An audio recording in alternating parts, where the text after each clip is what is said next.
Welcome to the Desert Sanctuary with Carl and Laura Forehand. Often when we have doubts about religion or simply want to ask questions, it can feel like we are wandering out into the desert. We would like to invite you to join our sanctuary, the Desert Sanctuary.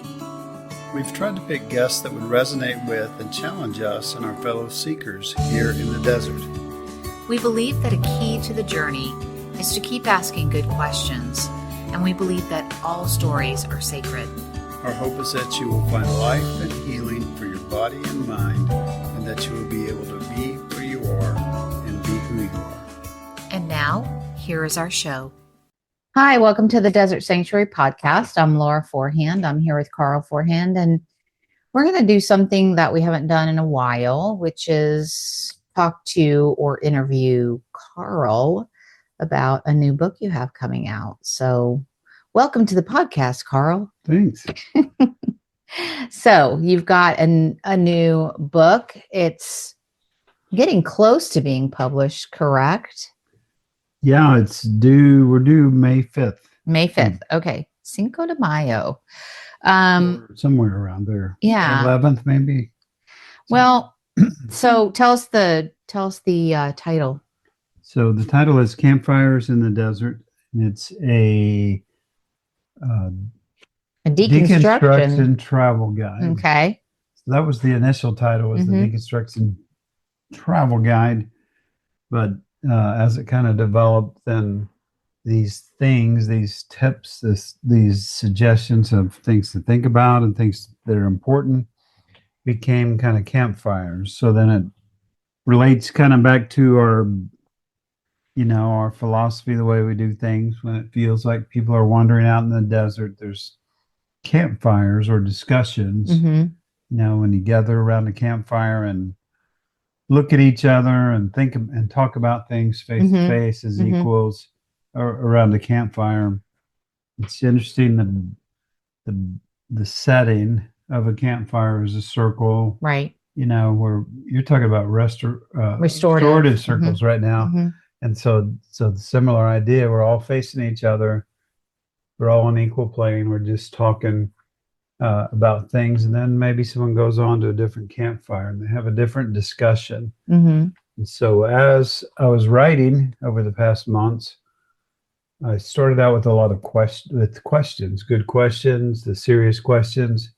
And all of this kind of comes from boiling down what we've been talking about. So if we talked about healing, in book number 3, then now maybe in book number 7. And I also figured out I've written about 8 books in 6 years. Oh, wow. So not including the marriage book where we contributed to, and so on. So this may be the 10th one in 6 or 7 years. So,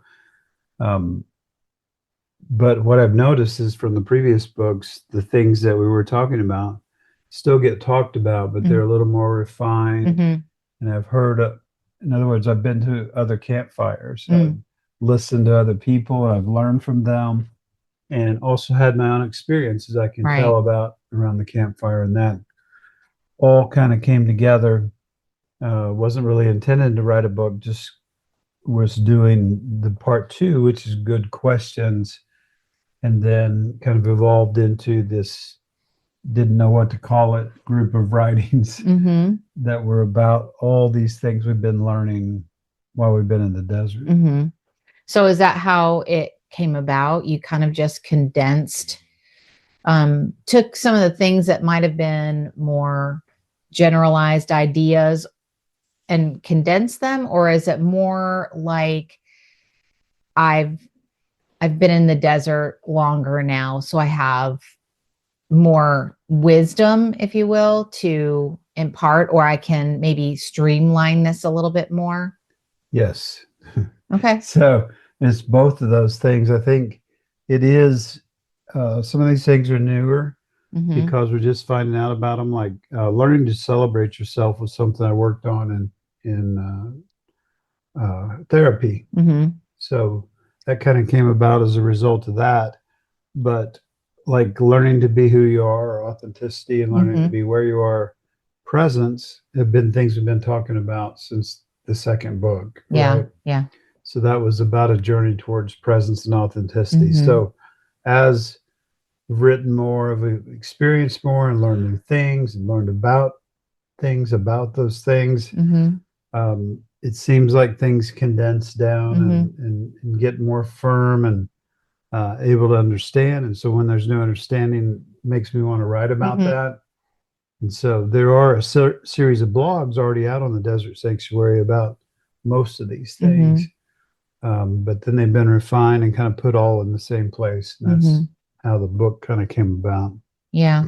So how would you say that that's the way that this book is different from, let's say, the book we wrote together, Out into the Desert? Yeah. So Out in the Desert was probably more of a, let's really study, and then we did some things about the things, kind of like the things that people have asked us, like how do you get community, and should I go to church and all those things. So that was more of a, kind of more introductory on should I deconstruct, because it was evaluating whether the church is viable for the 21st century. And so it went through that evaluation. Then it started trying to answer some of these questions. I would say now this is just a newer evolution. And it's, I think, a little more focused. Just, and a lot of it's based on the 350 interviews we've done. A lot of those with survivors, experts, different, all these different kinds of people we meet out here. And so it's just all that's been refined. And it's just, as more information comes in, we just try to put it down in a readable format where people can understand it. So with a lot of your books, you're not quick, but you want to make sure that people understand that it's not a how-to, like how to deconstruct or how to find, you're basically speaking of your own experience. So would you say the same is true about this book? Is it a how-to book, or is it more, I've continued to seek and I've continued to find, and now I'm sharing? Yeah. So primarily it's not a how-to, but it is a how-to in some ways. And the things you learn from it.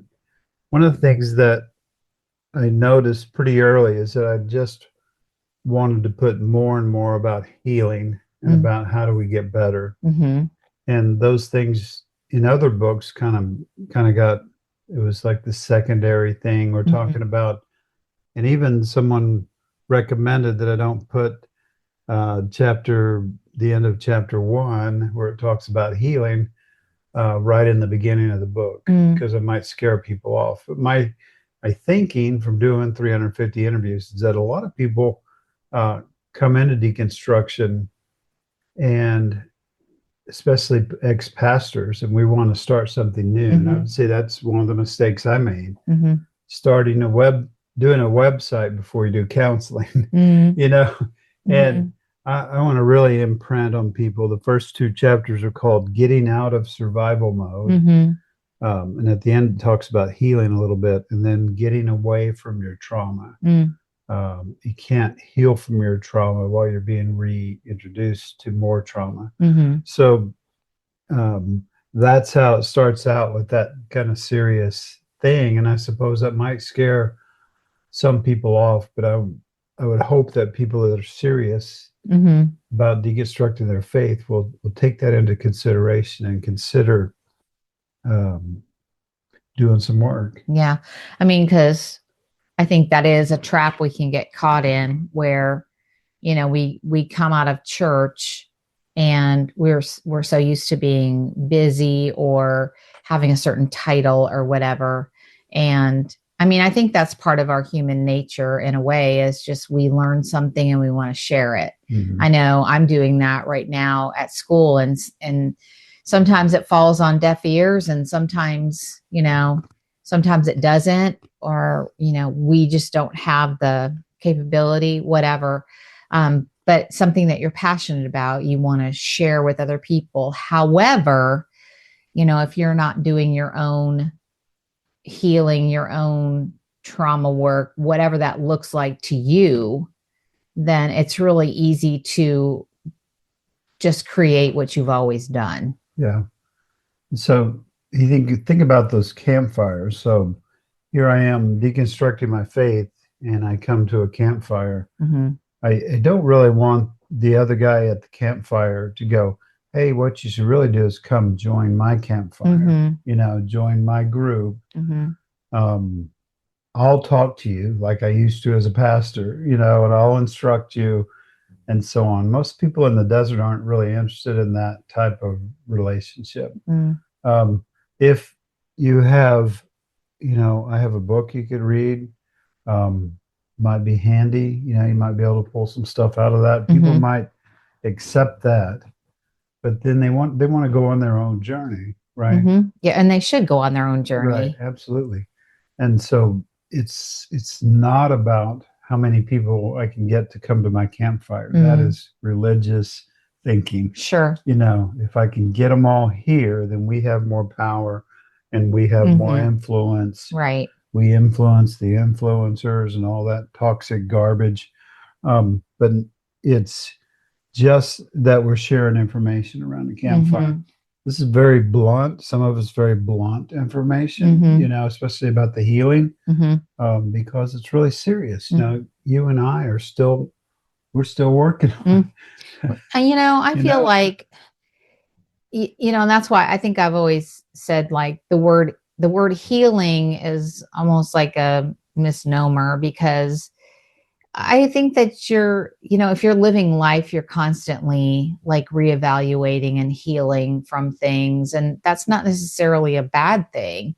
I don't know until I am no longer on this earth if I'll ever completely heal, because I think things will trigger you. But there are things like you're talking about in this book that you can do when those moments happen, when you are triggered, because those things still happen to us, and we've done some work. We haven't done all the work, but we've done, we've done, we can list off some things that we've done and we have on these podcasts.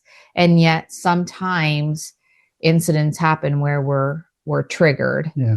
And some of those parts of us, that need to be healed, I think don't expose themselves. We're used to having those pushed down and not acknowledging them and so on. But when that incident comes, that that spiral or that meltdown or that whatever comes up, then that's the opportunity to heal. So I think you got to be ready for that and have an approach and have a way to do that. And just saying from our personal experience, I think it's good that that when those things happen, that it's an opportunity to heal. But like I think in the same vein, you have to be so aware that you are being triggered, that you don't do damage to someone else. You know what I'm saying? Yeah, because it feels like a war. Right.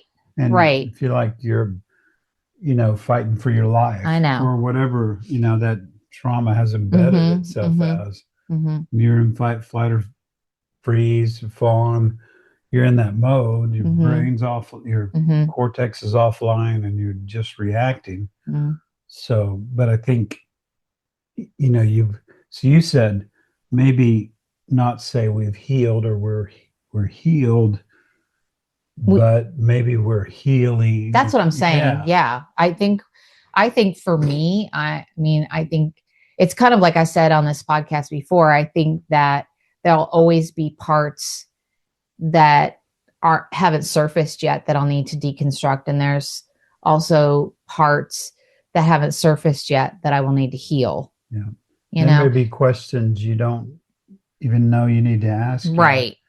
Yet. And that's okay. I hope the book points people to some common ones, but it's certainly not all of them. Right. It's not an exhaustive list. It's especially not all the theological questions, like defending queer issues and things like that. I didn't do those types of things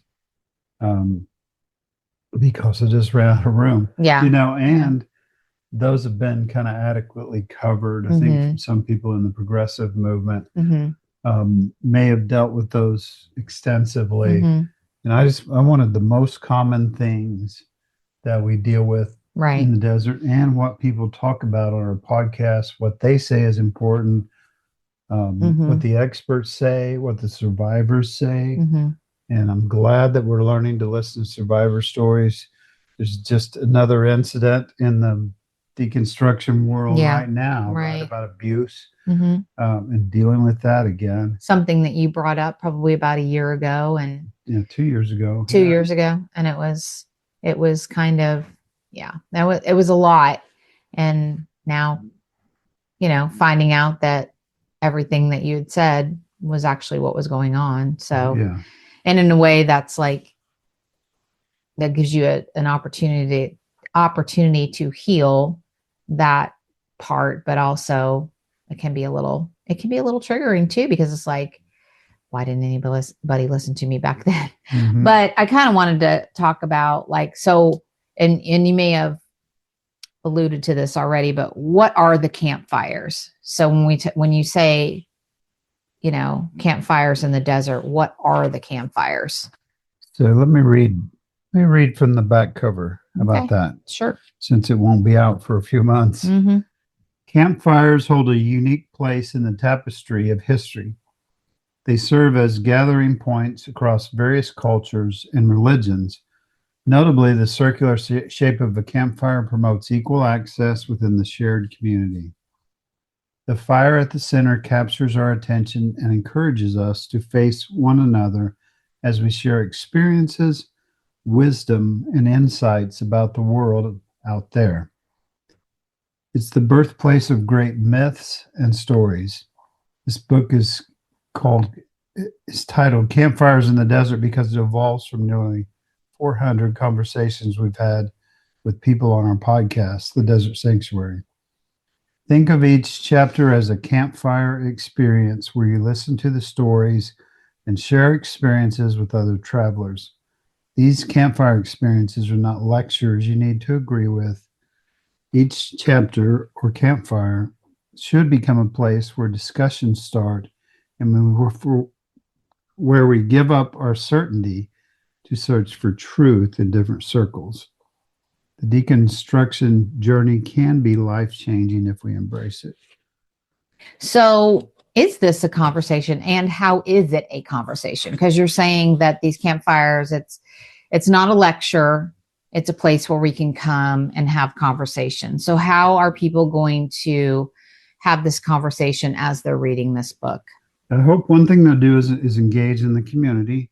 We have the Desert Sanctuary community on Facebook and so on, but we'll also have a book Facebook page eventually, and so on. And we have Evolving from Religious Trauma group, which also could be places of discussion. But also this book has questions at the end where you can dialogue with those questions. And I would encourage people, when you use the book, to talk about it with other people.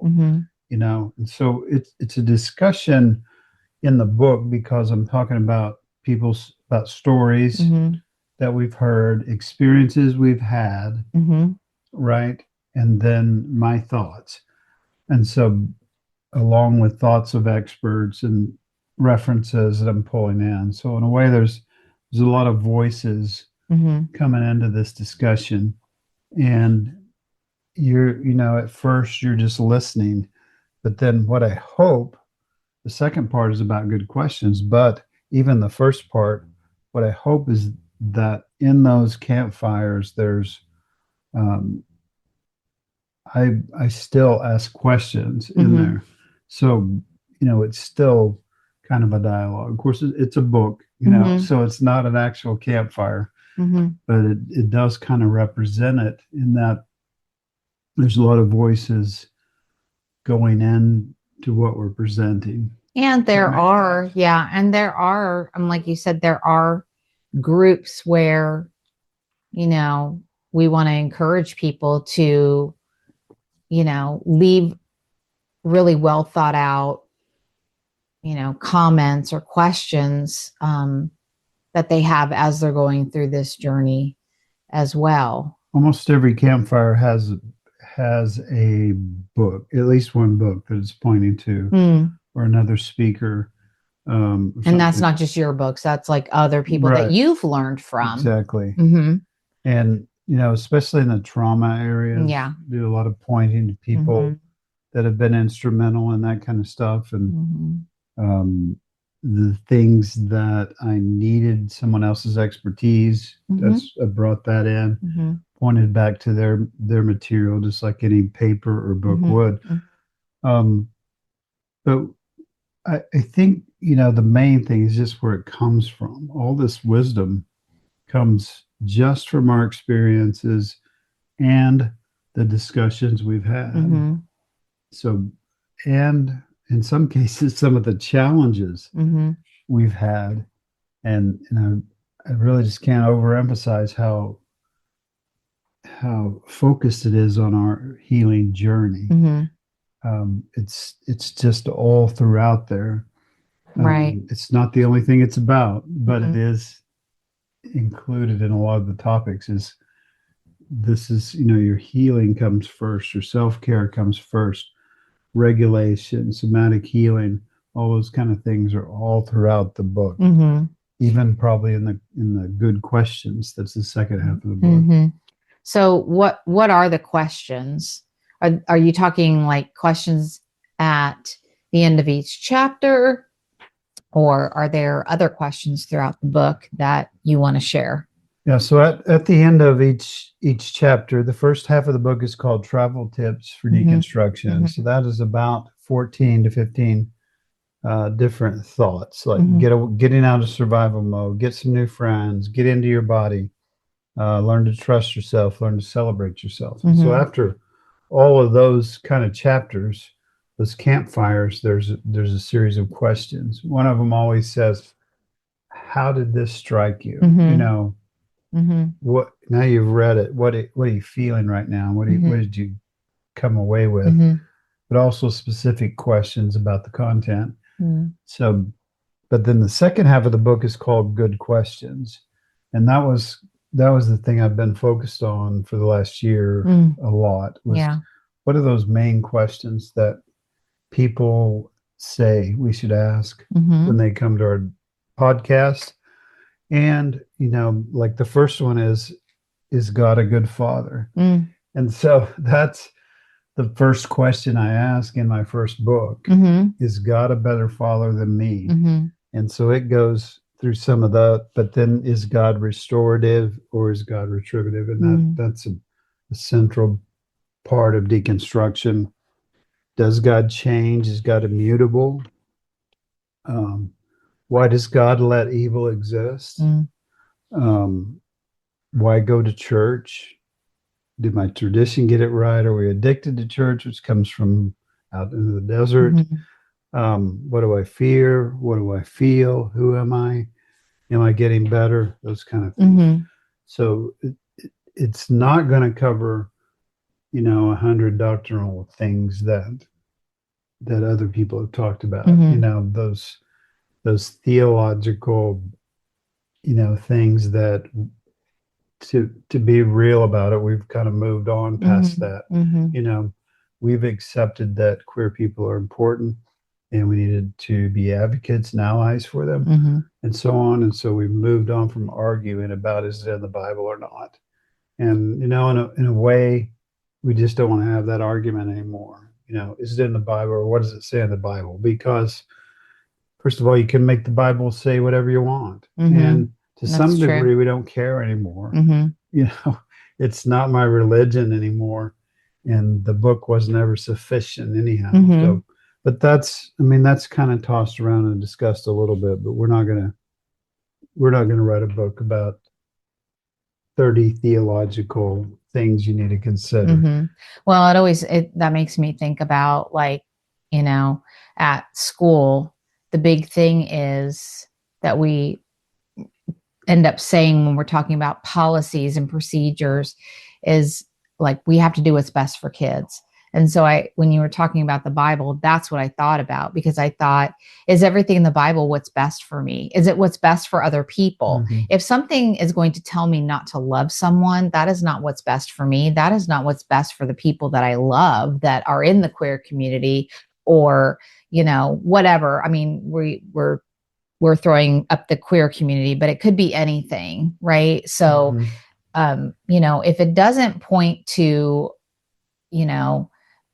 inclusivity and equity and, love, basically, then it really, in my opinion, for me in my life, doesn't really have any weight at all. Yeah, you can study the clobber passages for queer issues in the Bible, or divorce or anything, or anything like that, right? And you can know how you feel. But what I learned early on, and even as a pastor early on, was what I tended to do once I read the verses, read the books, and decided on where I stood. Mm-hmm. Then my next step was go out and argue with people about what I just recently found out, and that didn't turn out to be the best focus. Right. I mean, if you need to use the Bible as one of the reference points for you deciding what you feel about queer people, and that's fine. And you can certainly do that. You can certainly find books about that. But like you said, really the issue is, in real life, am I going to befriend people like that? Am I going to go to a pride event? Am I going to march for them? Am I going to be an ally for them? Am I actively going to love them? That's the questions we need to answer. And so if you're going to do it on a Christ-like manner, will I love them somewhat like Christ did, or however you want to frame that? But to set around, one of the points I make in the book, I think, is that theology is an assumption. And I've made that assumption. You've made that statement. I've made that statement before, that all theology is an assumption, and someone comes along and makes a new assumption. And so I don't want to spend all my time on assumptions, and my assumption is better than your assumption. Right. And so I'll hold an event and get up on stage and ask you to pay me money for my assumptions or my guesses. And to me, that's not a good use of our time, especially like you said, we're still working on getting better. Right. Yeah, we're still working on this healing journey. It should be a part of everything else. But asking good questions. And some of these are kind of theological issues, I guess. But one question is like, did my tradition get it right? So when we ask that question is not going to tell you the verses that you prove that your denomination is right, or my position is right. It's asking that question because what are the chances that your denomination got it right? Right. Out of the, if you're Protestant, then out of the 10,000, 20,000, however many Protestant denominations there are, yours got it right at that specific time. And lo and behold, you were in a country church with that denomination. And so now you have the answer. You got it right and everybody else got it wrong. So that's the challenge, not how can I prove that what I already think is right. I'll never write a book like that if I can help it. Yeah. I mean, there's just a lot of really good things to explore in there. And it gives people a chance to, one of the things coming out of organized religion that was really hard for me was just that critical thinking piece where, because I just believed what I had been told for years. Right. And so this just gives people a chance to ask those questions of themselves. And where do I really stand on some of these things? And I don't know, do I stand on the side of love? Do I stand on the side of legalism? Do I stand on the side of shame? Where do I stand? And that's not to demean anybody or make anybody feel bad, but I think it's important that we know where we're starting from. I think it's important that we ask ourselves these questions and then challenge ourselves. So if I do, if I do side on the side of legalism or whatever, why do I do that? Is it because that's what I've heard all my life? Do I really believe that? Is that really something that is true to, my essence? Or, is it really something different? And finding your true authentic self. I don't think there's anything, there's nothing bad, I don't think, that can come out of that, to find your true authentic self. Yeah. And I think it's not how many things I can be right about. It's about, can I be comfortable saying, I don't know? Right. Because if you're in that uncertainty of, I don't know, those big questions really can't be answered. And the Bible doesn't do an adequate job of explaining it. So it's not there and you can't prove it. You can try to, and then the other guy has his verses and so on. But the goal is really to stay on the journey, just stay open. And to stay open, you have to say, I don't know. I really don't know. And then stay there long enough for answers to come to you. I make the statement that guides or mentors and those kind of things come when you need them. And that, I believe that to be true, that as we do this journey, then when those questions come up, that's when the guide comes and answers will come and help you. But then at the end of that, do you know for sure? Well, maybe not. It still may be uncertain, but you've seen more evidence, you've seen more things that convince you, but you still may have to say, I don't know. Right. And that's what the journey's like. It's Stephen Covey said, begin with the end in mind. So decide where you're going, decide where you're going to end up. If you get focused on that, you're going to get there. That's probably true. Goals and goal setting works like that. It's positive attitude and all those things get you to a destination that you decided was where you want to go. But your journey of discovery is discovering something you don't even know yet. Yeah. It's a place you don't even you haven't seen before, and you don't know where you're going. Right. But it can still be a very meaningful journey. Sure. And lead you to places you never thought you'd be. Right. Yeah. So tell us again, when does it release? What is your plan for it to release? I think it's May 11th, somewhere around there. Oh, I thought you said May 5th. Well, it's around there. I don't know. Okay. I was like, Cinco de Mayo. Perfect. I don't know. The thing is, I don't know. Sometime at the beginning of May. Okay. Yeah, it's early May. Yeah, early May. Perfect. And if anybody knows me, you know that you'll hear plenty about it before then. But a lot of editing, a lot of redoing, getting the second proof copy tomorrow. It looks pretty good. You've seen it? Yeah. Like the way it looks? Yeah. I used a little AI and did okay with getting all fancy. Yeah. Getting all fancy.